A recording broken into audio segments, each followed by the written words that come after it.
On March 7, 2006, a developer named Kanami Yuuta published a game titled Ryouri. Ryouri tells the story of a man who woke up in a white room with no knowledge of how he managed to get there. Seconds later, he met with a woman that he knew all too well who then asked him to eat her food. However, it soon turned into a nightmare that he won't forget. The game is styled as a visual novel where point and click is heavily emphasized. It's like reading a book but with a little bit of dialogue and sometimes choices to advance the story. But what makes this game interesting is that it's not a typical visual novel.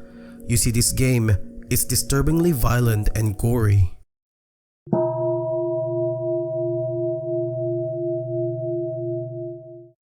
Ryouri began with a man waking up in an empty white room.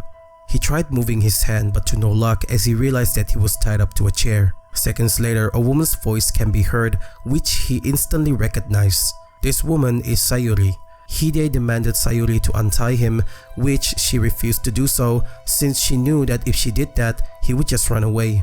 He then asked her where they are right now, which Sayuri refused to answer and just laughed in an eerie manner. This made the man scared. It's clear that she's mentally unstable, so to prevent anything bad happening to him, the man changed his approach and asked her what is it that she wanted with him. Here we learn that both of them were once married, but for some reason, the man divorced her. He couldn't help but think that she's trying to kill him for that reason. Sayuri noticed that the man looked scared and reassured him that she's not there to harm him. She just wanted him to eat her cooking, and she even told him that she made him his favorite food. After thinking some time, the man agrees to eat it. This made Sayuri happy and she went out to get the food. While she's out, the man thought of contacting the police as soon as he's out of this place. He also ponders why is she doing all of this? Could it be that she wanted to get back with him? But as the man stated, their divorce is being finalized, so everything that she did doesn't make sense. We also learn here that the man already had a new partner named Miyuki, whom he loved so much more since that woman brightened his life. After a while, Sayuri came back with the food covered in... Bear with me, okay? So the translation for this called this belting a cloche. Now, I thought that was a made up word until I looked it up, and turns out that's the official name for this food cover. I never saw this in my entire life. The only time I saw this was in a movie and I didn't even know there was a proper name for this thing. Anyways, Sayuri presented the food that she made in a cloche to make it seem fancy, but it also makes it impossible for him to tell what's the content. This made him nervous, but since the food smells delicious, he didn't think too much of it. Sayuri noticed his nervousness and reassured him that nothing harmful is mixed into the food, though she did think about it once. This surprises the man, but she reassured him again that she didn't put anything in the food she made this time. The man was still nervous, but Sayuri proceeded on. She grabbed the handle, and here a set of 3 answers are presented to us.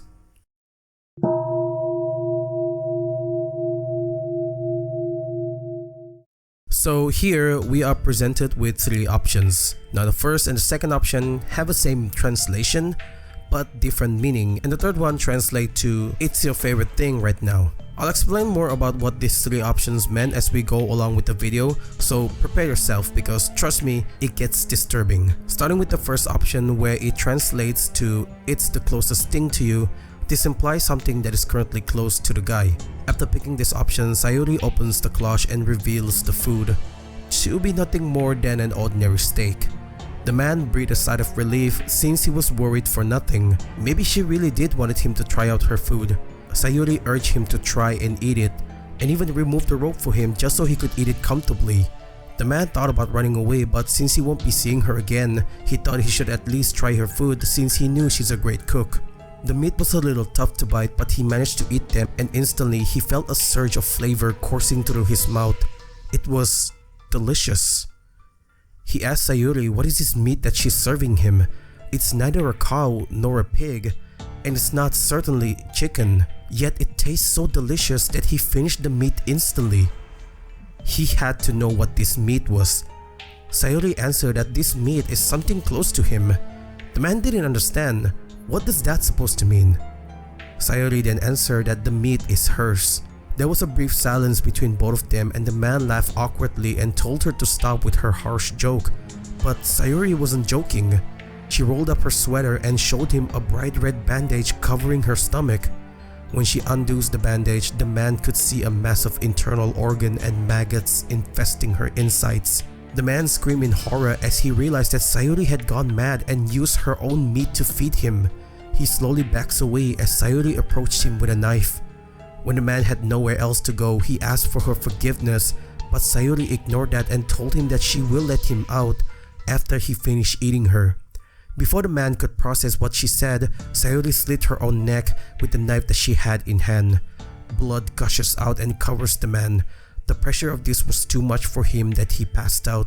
When he woke up, he was in a red-stained room. He wished everything was a dream, but Sayuri's lifeless body reminded him that this is very much a reality. He tried to get up and leave through the door, but it was locked. On the door, there's a note posted that says the key to exit the room is in her body. If he wanted to get out, he had to search for it.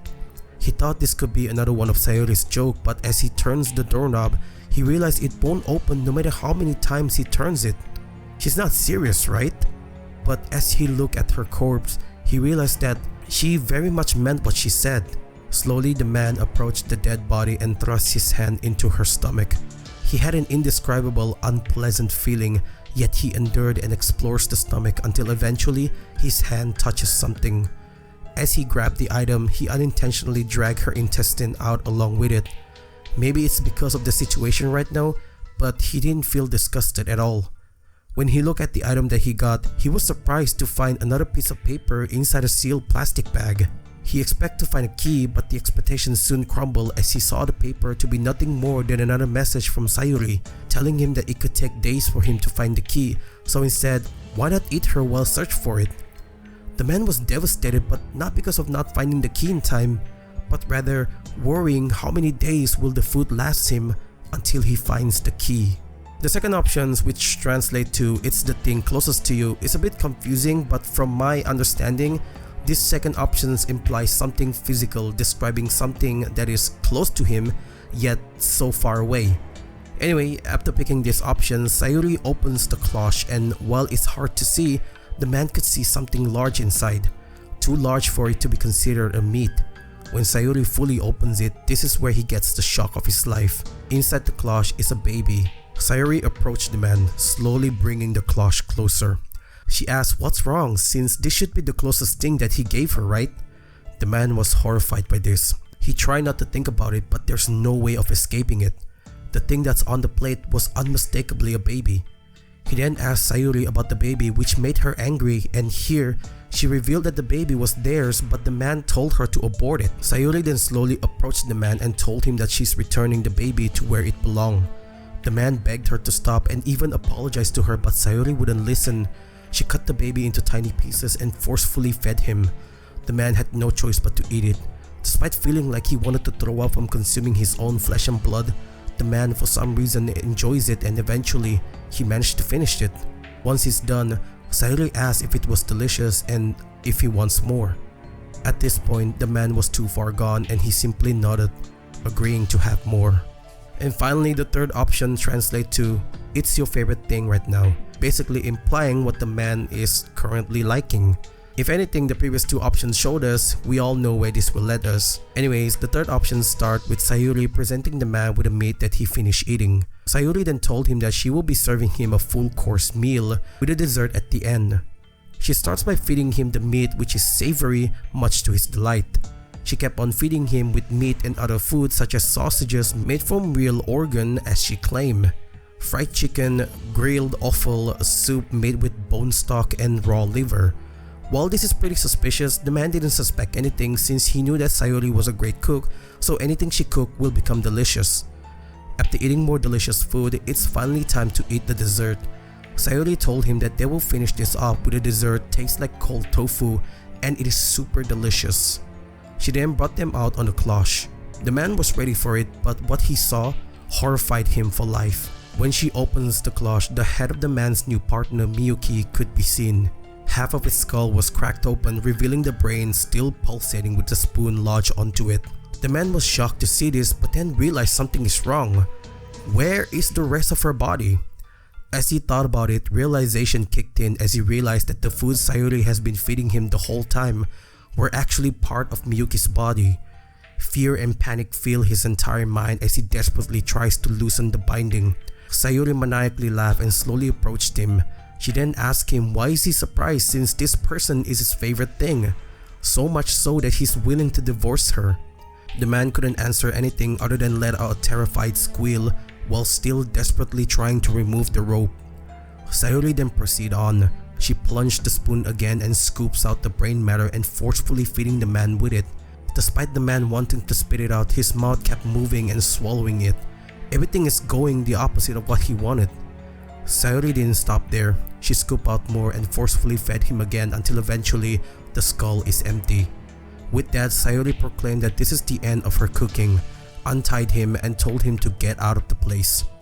The man's body was shaking from all of that and all of a sudden, he attacked her, pinning her to the ground. He then picked up the spoon that she used earlier and plunged it into her skull repeatedly. The man has lost his mind as he killed her and eats her brain, but that wasn't enough. He needed more.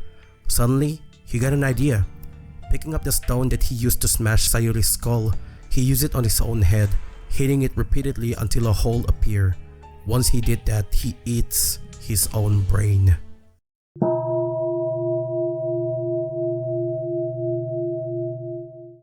So after finishing the main story, we unlock an extra mode where we finally know what happened to Sayuri that led her to do all of this. Apparently, Sayuri and the man was happily married. Or so she thought, because one day she discovered that her husband was cheating on her with another woman named Miyuki. It seems that her husband is spending way more time with the other woman and always come back home pretty late. This made Sayuri anxious and over time hateful. She began to think that the word "I love you" said to her by her husband was a total lie. The day her husband stopped coming home, Sayuri began to continuously cook every single day, non-stop. Cooking is something that she's proud of, so she kept doing it in the hopes that when her husband eventually came home, he will change his way and will come back to him since he always boasted about her cooking to everyone else. But he never came home and eventually something snapped in her and she slowly went mad. After a while, she finally crossed the point of no return where she convinced herself that since her husband liked her cooking so much, she should feed him with it. This is where the three options came that eventually led to the main game story. Thank you all so much for watching this video. This is supposed to be out a few days ago, but I was so tired that I just wanted to rest. I have nothing to say to that other than sorry for not posting this video as fast as possible. Anyways, I hope you enjoyed this video. If you do, please like the video because it will help me out a lot. And if you enjoy the content I put here, subscribe and turn on the bell so you won't miss any of it. Thank you so much to everyone who watched my content and check out my previous video if you haven't yet. That's all. See you.